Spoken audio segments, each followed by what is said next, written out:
Skin మొహం మీద ఉన్న మంగుమచ్చులకి laser treatment. Your skin and hair care just a phone call away. Benefit షోలు వేసుకోవడానికి ప్రత్యేకమైన అనుమతులు ఇచ్చింది నా ప్రభుత్వమే కదా, మా ప్రభుత్వమే అధ్యక్ష.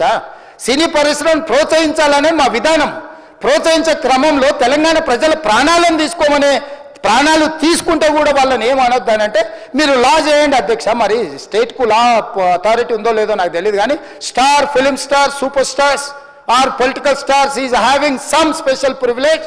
If they murdered anyone also we need not to prosecute or otherwise we need not to book any case against these personalities అని మనం మీరు చట్టం చేస్తా అంటే సినీ ప్రముఖులకు కానీ రాజకీయ ప్రముఖులకు కానీ స్టార్లని ఫీల్ అయ్యే వాళ్ళ పట్ల ప్రత్యేకమైన చట్టం ఉంటుంది. వాళ్ళ మీద కేసులు పెట్టొద్దని మీరు ఏమైనా చట్టం చేస్తే ఆ చట్టం అమలు చేస్తాం అధ్యక్ష. ఈ రోజున్న డాక్టర్ బాబాసాహెబ్ అంబేద్కర్ ఇచ్చిన చట్టం ప్రకారము దీనికి కారణమైన వాళ్ళను ప్రత్యక్షంగా పరోక్షంగా కారణమైన వాళ్ళందరి మీద కేసులు కట్టి పోలీసులు విచారణ చేయాల్సిందే, బాధితులను శిక్షించాల్సిందే అధ్యక్ష. సో ఈరోజు ఆ కుటుంబాన్ని ఆదుకోవడానికి ఈరోజు కూడా ఆర్థికపరమైన విషయాల్లో కానీ దీంట్లో కానీ వాళ్ళు ఎవరు పెద్దగా ఆసక్తి, కనీసం సినిమా వాళ్ళు ఒక్కరోజు అతను పొయ్యి వస్తే సినీ ప్రముఖులందరూ అతని ఇంటికి వెళ్ళి అతనికి మొత్తం ఏదో కాళ్ళు చేతులు యాక్సిడెంట్లో పోయినట్టు కన్నీళ్లు గారుస్తారు. ఈ సినీ ప్రముఖులు ఒక్కరైనా హాస్పిటల్కి పోయినరా అధ్యక్ష? నేను సూటిగా తమ ద్వారా సినీ ప్రముఖులను నేను అడుగుతున్నా అధ్యక్ష. తల్లి చనిపోయి 9 సంవత్సరాల పిల్లగాడు బ్రెయిన్ డెడ్ అయ్యి ఆక్సిజన్ అందక 20 రోజుల నుంచి హాస్పిటల్లా కోమాలో ఉంటే ఈ సినీ ప్రముఖులు ఒక్క రోజు కోసం పోలీస్ స్టేషన్ పోయిన ఇంటికాడ క్యూ కట్టి ప్రభుత్వాన్ని తిడుతున్నారు, నన్ను తిడుతున్నారు, అతన్ని పరామర్శిస్తున్నారు. ఏమైంది అధ్యక్ష? అతను కాలు పోయిందా, కన్ను పోయిందా, చేయి పోయిందా, ఏమైనా కిడ్నీలు దెబ్బతిన్నా, ఏమైంది?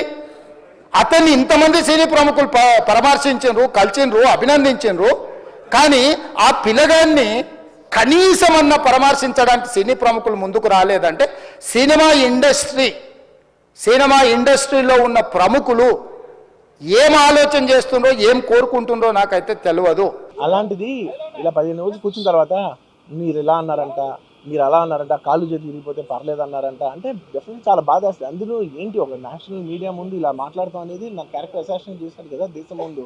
అరే నేను కష్టపడిందే ఈ 3 ఏళ్ళు తెలుగు వాళ్ళకి. నా ఆడియో ఫంక్షన్ చూడండి నేనేమన్నాను, నా సినిమా చూడండి అది అన్నాను, నేనేమన్నాను, అరే మన తెలుగు వాళ్ళు పరువు తీసి ఎక్కడో నిలబెడదామని ఒక అటెంప్ట్తో చేశాను. అలాంటిది నేను అంత ప్యూర్ ఇంటెన్షన్తో చేస్తే నేను ఇలా చేశాను అలా చేశాను, నా మీద ఫాల్స్ ఎలిగేషన్ నాకు ఎంత బాధ వేస్తుంది. This is personally I mean to nobody, I respect everybody. నేను అసలు ఇది ఏం పర్సనల్ అటాక్ కాదు, ఏమీ కాదు. నేను జస్ట్ నా గురించి ఫామ్ అవుతున్న ఇన్ఫర్మేషన్ పీపుల్కి చెప్దామని, ఇలా జరుగుతుంది, ఇది నిజం కాదు, దయచేసి అర్థం చేసుకొని చెప్పడానికి. అండ్ నేనేదో ఇర్రెస్పాన్సిబుల్గా థియేటర్కి వెళ్ళిపోయాను, పర్మిషన్ లేకుండా వెళ్ళిపోయాను అనేది అబ్సల్యూట్లీ ఫాల్స్ ఇన్ఫర్మేషన్. అలాంటిది ఏమీ లేదు. థియేటర్ వాళ్ళు పర్మిషన్ సార్ట్అవుట్ చేసుకున్నారని చెప్పి మేము అక్కడికి వెళ్ళాం.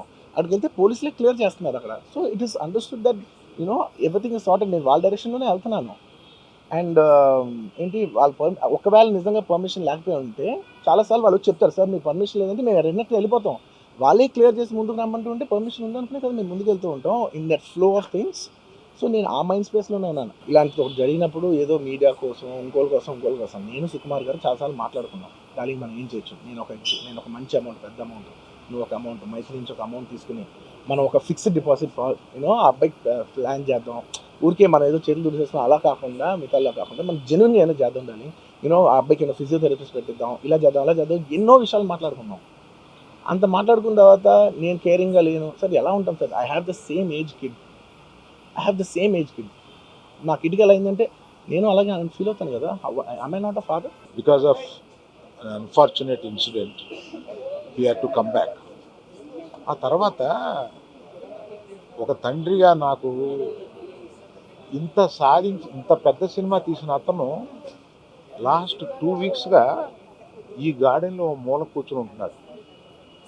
రోజు ఆ పైన ఉంటున్నాడు, లేకపోతే ఇక్కడ ఉంటున్నాడు. నేను ఒకసారి ఈ గార్డెన్ దగ్గరికి వచ్చి, ఏంటయ్యా ఇట్లా ఉంటావు నువ్వు, వెళ్ళి ఫ్రెండ్స్ దగ్గరికన్నా వెళ్ళు, లేకపోతే ఏదైనా ఊరన్నా వెళ్ళు, ఏదైనా బ్రేక్ తీసుకో, ఇందులోనే ఉండి నువ్వు ఇట్లాగా మరోజుగా ఇలా కూర్చుని ఉంటావు, దేశం అంతా నీ సినిమాని సెలబ్రేట్ చేసుకుంటుంటే నువ్వు ఇట్లా కూర్చుని ఉంటావు అంటే సో అన్ఫార్చునేట్ ఇన్సిడెంట్ కరెక్ట్గా ఇప్పుడు జరిగింది. We don't know why, but the nature did it like that, let me take it, తర్వాత ఎప్పుడైనా వెళ్తాలే అని ఢిల్లీలో సెలబ్రేట్ చేస్తామని, బీహార్లో సెలబ్రేట్ చేస్తామని, బాంబేకి ఒక ప్రెస్ మీట్కి రమ్మని, ఇట్లా రకరకాల సెలబ్రిటీ ఇవన్నీ వస్తున్నా కూడా it is not the time.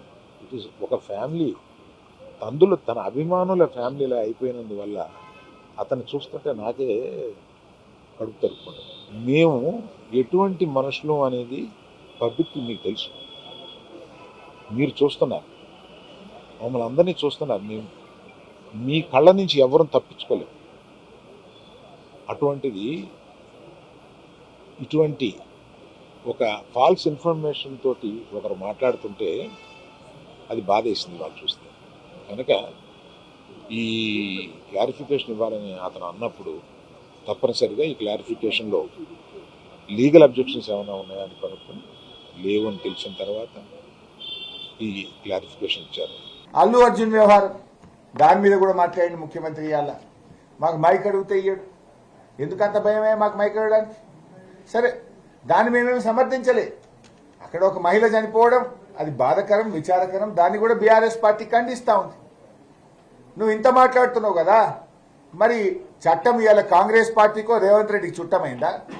నీ సొంత ఊరు కొండారెడ్డిపల్లిలో సాయిరెడ్డి అని మాజీ సర్పంచ్ నీ తమ్ముళ్ళ వల్లనే ఆత్మహత్య చేసుకుంటున్నా, నీ తమ్ముళ్ళ వేధింపుల వల్ల చనిపోతున్నా అని సూసైడ్ లెటర్ రాస్తే నీ తమ్ముడిని ఎందుకు అరెస్ట్ చేయవని నేను అడుగుతా ఉన్నా.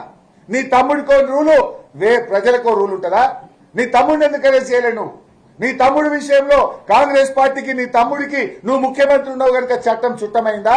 కనీసం ఎఫ్ఐఆర్ కూడా నమోదు చేయలేదు, కేసు నమోదు చేయలేదు. వాళ్ళను బెదిరించి భయభ్రాంతులకు గురి చేసినావు కదా. నువ్వు ఏదో బాగా ప్రేమ ఉన్నట్టు మాట్లాడుతుండు. మరి ఒక గిరిజన విద్యార్థి వాంకిడి హాస్టల్లో నీ ప్రభుత్వం అన్నం పెట్ట చేత కాకపోతే విషాహారం తిని శైలజ అనే అమ్మాయి 10-12 రోజులు నిమ్స్ ఆసుపత్రిలో చావుతో కొట్టుమిట్టాడి పోరాడి శ్వాస విడిచింది. మరి ఆ శైలజను పరామర్శించడానికి రేవంత్ రెడ్డికి ఒక్క నిమిషం టైం దొరకలేదా? నీ మంత్రులకు ఒక్క నిమిషం టైం దొరకలేదా? చివరికి అమ్మాయి చనిపోతే అంత్యక్రియలకు కూడా వెళ్లకుండా మా ఎమ్మెల్యే గారు కోవా లక్ష్మి గారిని అర్ధరాత్రి 12 గంటలకు అరెస్ట్ చేసినావు కదా రేవంత్ రెడ్డి. ఇదా నీ ప్రజాపాలన? పెద్ద నీకేదో ప్రేమ ఉన్నట్టు మాట్లాడుతున్నావు. సరే, దురదృష్టకరం. ఆ సంఘటన ఎవరు చనిపోవాలని కోరుకోము, కానీ ప్రేమ అందరి మీద ఉండాలి కదా. నీకు అవసరమైతే ప్రేమ, లేకపోతే విషమా? సుమన్ టీవీలో మీ పర్సనల్ అండ్ బిజినెస్ ప్రమోషన్స్ కోసం కింది నెంబర్కి కాంటాక్ట్ చేయండి.